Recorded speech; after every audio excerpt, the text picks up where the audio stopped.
Section 1. You will hear a woman phoning a box office to ask about a festival in the town of Kenton. First, you have some time to look at questions 1 to 5.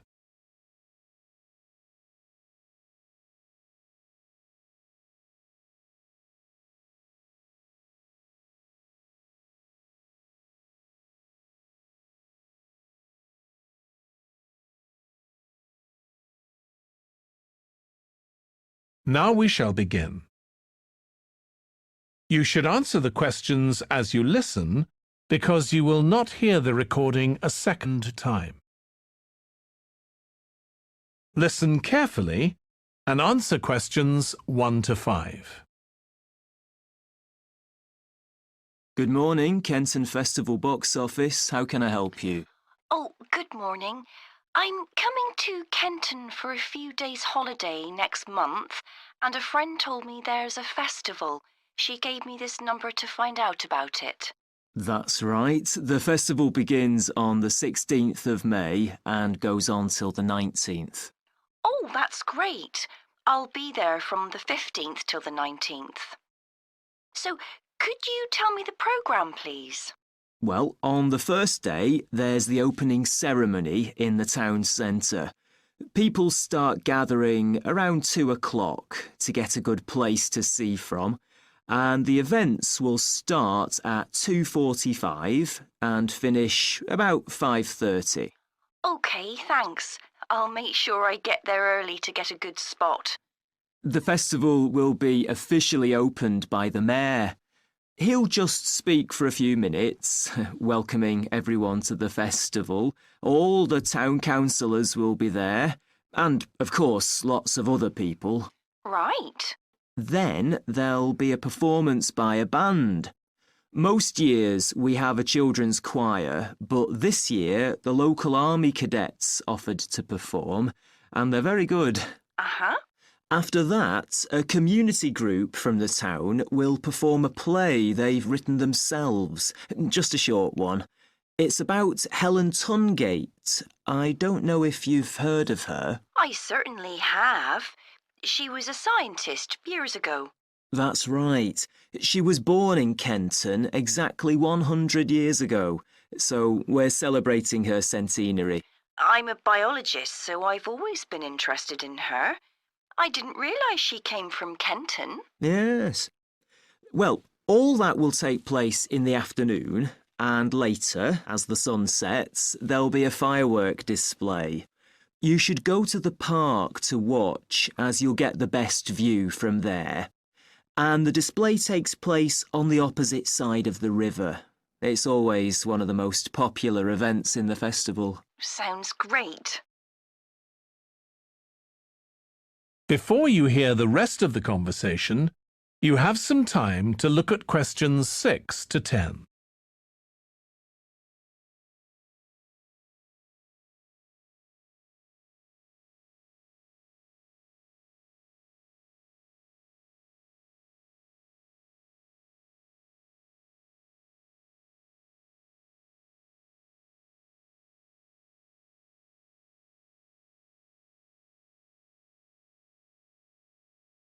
Now listen and answer questions 6 to 10. And what's happening on the other days? There are several events that go on the whole time. For example, the students of the art college have produced a number of videos, all connected with relationships between children and their grandparents. That sounds interesting. It makes a change from children and parents, doesn't it? Exactly. Because the art college is in use for classes throughout the festival, the videos are being shown in Handsworth House. How do you spell the name? Handsworth.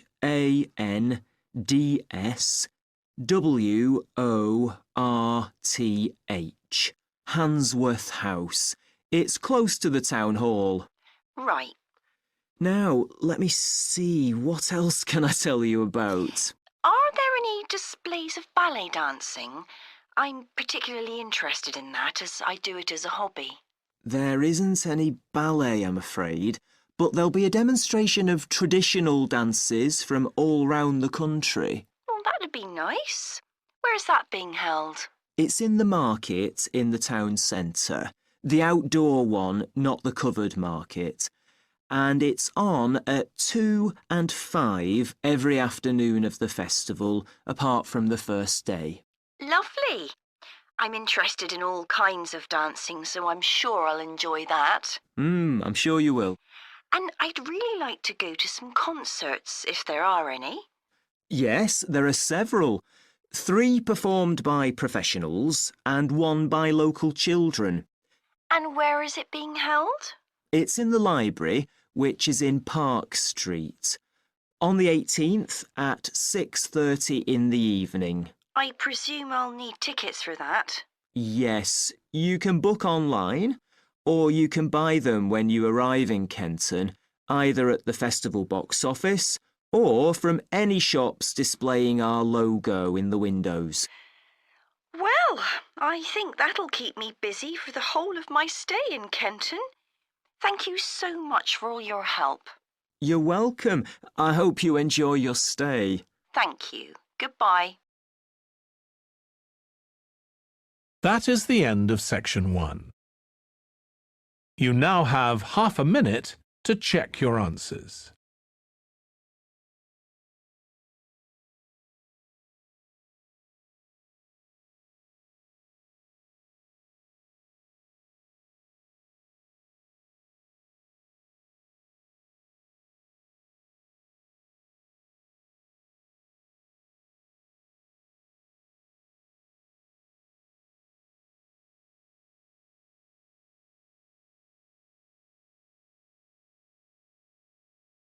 Now turn to section 2.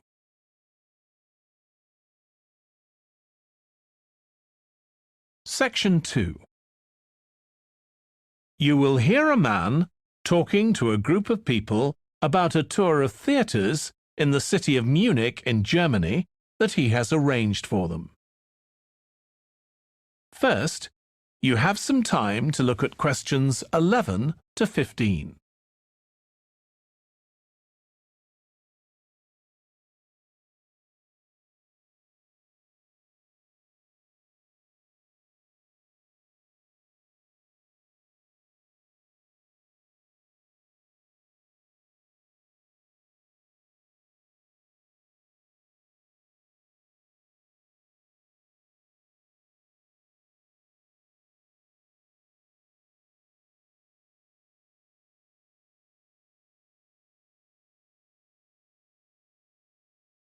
Now listen carefully and answer questions 11 to 15. Right. I've now almost succeeded in finalising plans for our tour, so I'll bring you up to date with what I know. As you know, we're flying first to Munich on Monday the 4th. The flight is at 11:30, so it's too early to have lunch at the airport. I suggest we meet there for coffee at 10, which should give us plenty of time for breakfast before we leave home. When we arrive in Munich, we'll be met at the airport by Klaus Bauer. Klaus works for a tour operator, and he'll look after us for the time we'll be in Germany. He's already liaised with the managers of the theatres we're going to visit, and he's also arranged for an officer of the National Theatre in Munich to show us round the theatre one afternoon during our stay. Now, last time we discussed this trip, I didn't have the precise cost for hotel rooms, but now I have. The normal rate at the hotel where we're staying is €150 a night for a double room. I'd hoped to get that down to €120, but in fact I've been able to negotiate a rate of 110. That'll be reflected in the final payment, which you'll need to make by the end of this week. On Tuesday, the day after our arrival, I had hoped we could sit in on a rehearsal at one of the theatres, but unfortunately that's proved very difficult to arrange. So instead, we'll have a coach trip to one of the amazing castles in the mountains south of Munich. On Tuesday evening, we'll all have dinner together in a restaurant near our hotel. From talking to you all about your preferences, it was clear that a typical local restaurant would be too meat-oriented for some of you. Some of you suggested an Italian restaurant, but I must confess that I decided to book a Lebanese one, as we have plenty of opportunities to go to an Italian restaurant at home. On Wednesday afternoon, the director of the play we're going to see that evening will talk to us at the theatre. She'll describe the whole process of producing a play, including how she chose the actors, and, as the play we're going to see is a modern one, how she worked with the playwright. Before you hear the rest of the talk, you have some time to look at questions 16 to 20.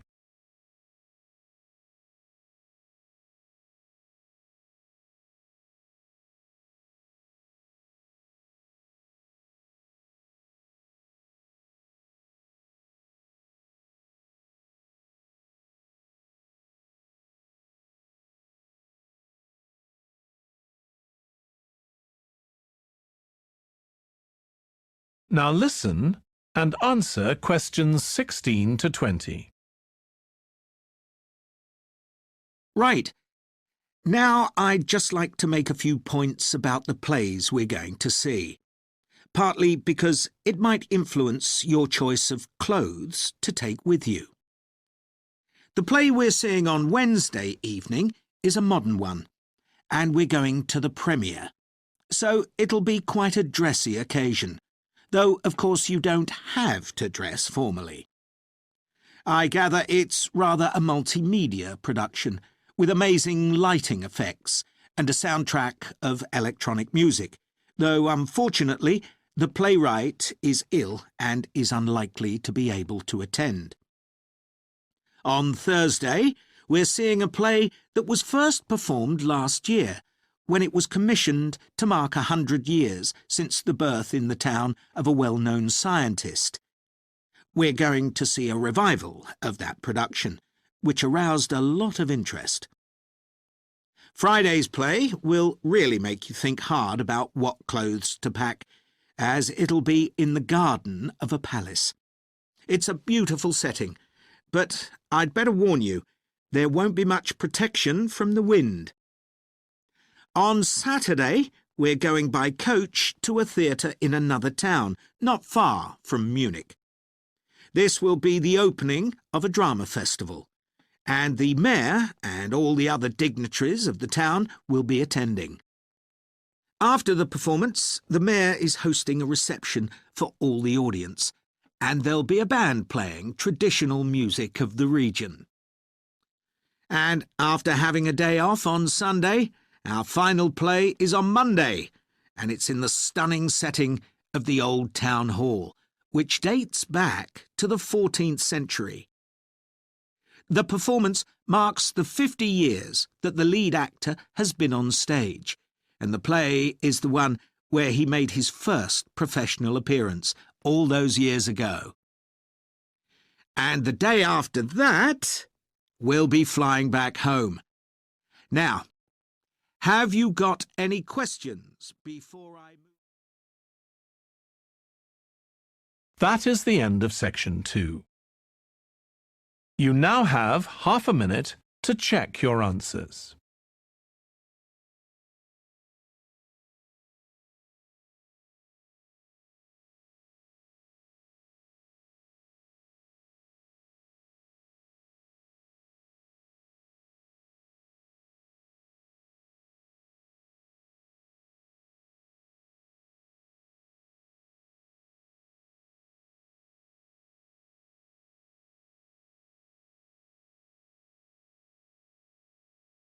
Now turn to section 3.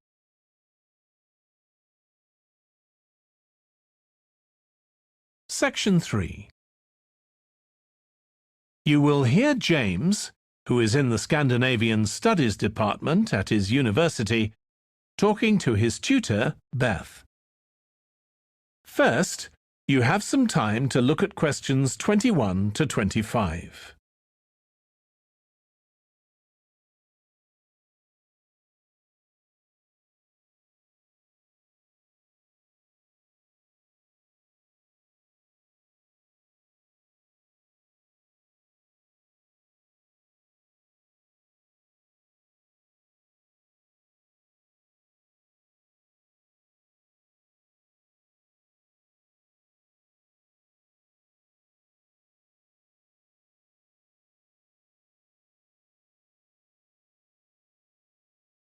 Now listen carefully and answer questions 21 to 25. Oh, good morning. You must be James. I'm Beth Cartwright. Please call me Beth. Thank you. Now, as this is your first tutorial since you started on the Scandinavian Studies course, I'd like to find out something about you. Why did you decide to take this course? Well, my mother is Danish, and although we always lived in England, she used to talk about her home a lot, and that made me want to visit Denmark. We hardly ever did, though. My mother usually went on her own. But whenever her relations or friends were in England, they always came to see us. I see. So I assume you already speak Danish, one of the languages you'll be studying? I can get by when I talk to people, though I'm not terribly accurate. Now, you probably know that you'll spend the third year of the course abroad. Have you had any thoughts about that? I'm really looking forward to it. And although Denmark seems the obvious place to go because of my family connections, I'd love to spend the time in Iceland. Oh, I'm sure it can be arranged. Do you have any plans for when you graduate? A lot of students go on to take a master's degree. I think the 4 years of the undergraduate course will be enough for me. I'm interested in journalism, and I quite like the idea of moving to Scandinavia and writing for magazines. I'd find that more creative than translating, which I suppose most graduates do. Okay. Now, how are you finding the courses you're taking this term, James? Well, I'm really enjoying the one on Swedish cinema. That'll continue next term. But the one on Scandinavian literature that's running at the moment will be replaced by more specialized courses. Oh, and by the way, if you're interested in watching Danish television programs, there's going to be a course on that the term after next. That sounds good. Have you started thinking about the literature paper that you have to write in the next few weeks? Yes, my first choice would be to do something on the Icelandic sagas. The trouble with that is that a lot of people choose that topic, and it can be difficult to get hold of the books you'll need. Why not leave that for another time? Right. You might find modern novels or 19th century playwrights interesting. I've read or seen several plays in translation, so that would be a good idea. Fine. I'll put you down for that topic. Right. So what would you advise me to aim at in the paper? First, I suggest you avoid taking one writer and going into a great deal of detail. That approach certainly has its place, but I think you first need to get an understanding of the literature in the context of the society in which it was produced, who it was written for, how it was published, and so on. I also think that's more fruitful than placing it within the history of the genre. Okay, that sounds reasonable. Before you hear the rest of the discussion, you have some time to look at questions 26 to 30.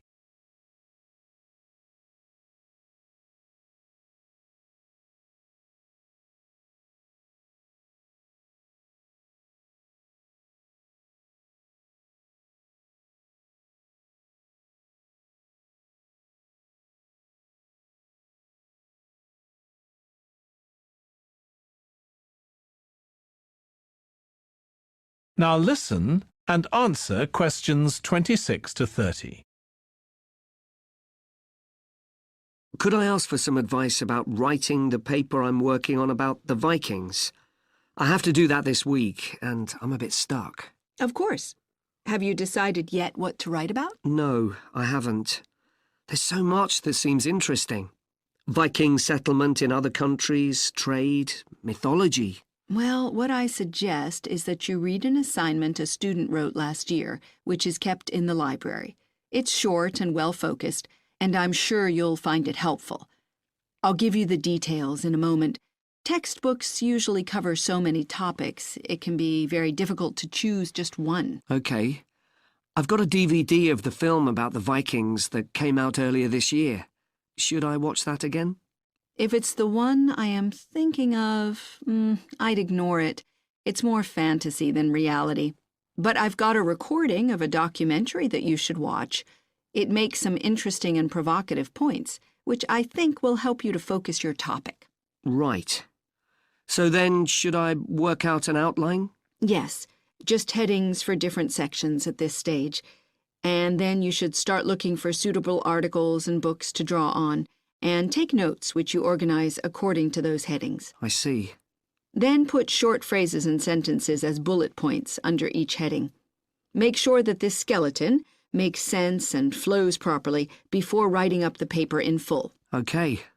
Thanks, that's very helpful. That is the end of section 3. You now have half a minute to check your answers.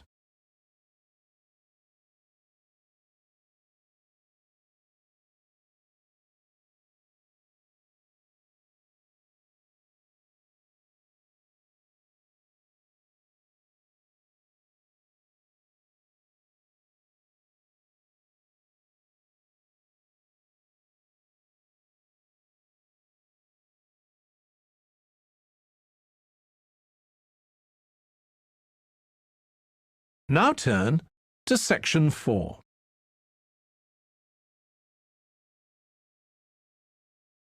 Section 4. You will hear part of a lecture about conflict at work, given by a business studies lecturer. First, you have some time to look at questions 31 to 40.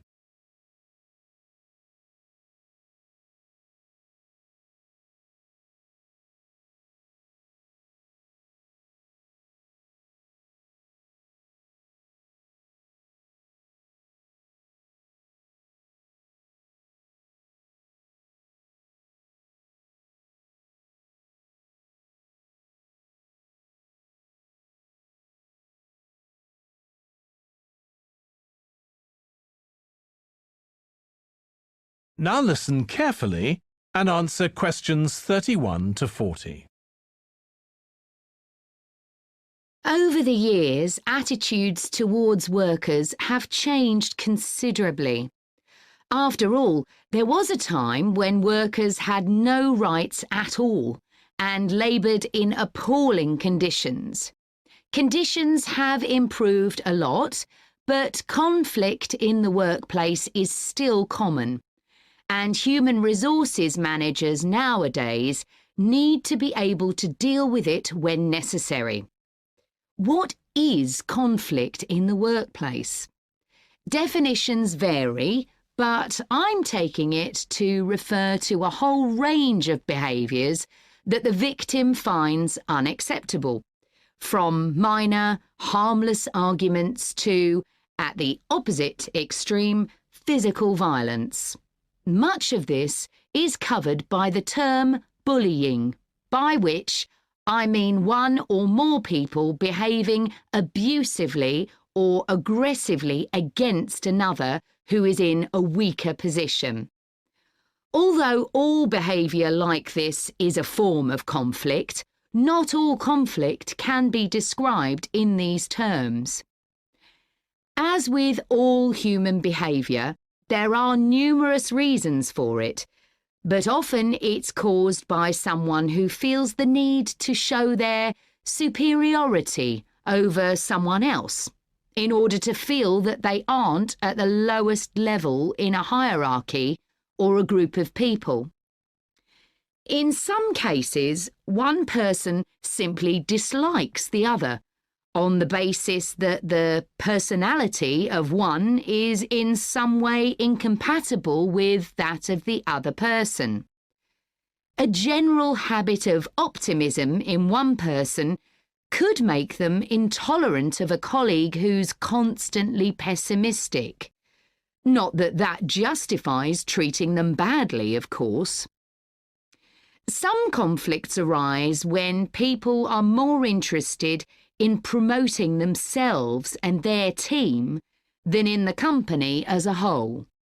These conflicts are called structural and could come about, for example, when a sales team believe they are the only people in the business who do any useful work and look down on behind-the-scenes administrators. Conflict obviously affects the individuals concerned. The situation is likely to be very stressful for victims, resulting in their absence from work, possibly for months. For the company, if no effort is made to deal with conflict, it can spiral out of control and even lead to the breakdown of the business.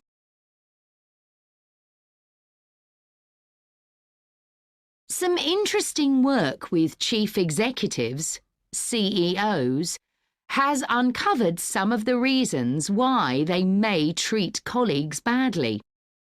Many CEOs combine two opposing characteristics: confidence, that is, the belief that they're capable of great achievements, with a high level of anxiety, a fear of missing targets, whether set by themselves or by the directors of the company. This combination can make them respond badly to anyone who questions their decisions. In a high-pressure work environment, such characteristics become problematic, and it's particularly difficult to tackle the situation where colleagues, managers, and board members are all trying to achieve their own visions. When they can't agree on strategic issues and on where they see the business going, there are real problems. For managers at lower levels within the organisation, it might seem that an autocratic form of management, where the chief executive gives orders and everyone else has to obey, would see more conflict than others. Interestingly, though, a company with a more democratic business model can suffer more when uncertainty about who to report to leads to conflicting demands. Now I'll say a little about dealing with the type of conflict that has harmful effects. Of course, the ideal is to prevent it arising in the first place. A good manager at any level will make efforts to earn the respect of the people they work with, particularly those who report to them. That will involve politeness in all communications and treating them as equals who happen to have a different role within the organisation. Sometimes, of course, conflict does occur and can get out of hand. In such cases, the Human Resources Department often gets involved. However, if one of the parties in a conflict sees human resources as simply a mouthpiece for the chief executive, then an external mediator might be able to help. By talking to both sides and trying to find the truth of what's been happening, they can build a clear picture of the situation and give feedback that both sides will accept, precisely because they're independent. That is the end of section 4. You now have half a minute to check your answers.